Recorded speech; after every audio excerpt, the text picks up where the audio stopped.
புரிஞ்சுக்கிட்டு எங்களுக்காக பேசின அரசியல் கட்சிகளை சார்ந்த நண்பர்கள், தலைவர்கள் அனைவருக்கும் என்னுடைய நன்றியை தெரிவிச்சுக்கிறேன்.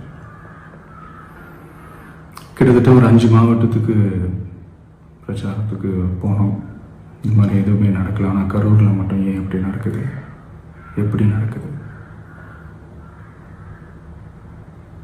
மக்களுக்கு எல்லா உண்மையும் தெரியும்.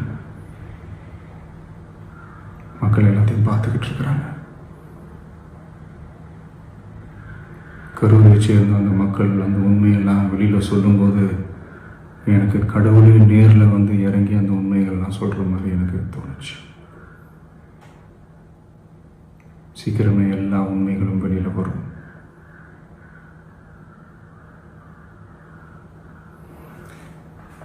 எங்களுக்கு தரப்பட்ட இடத்துல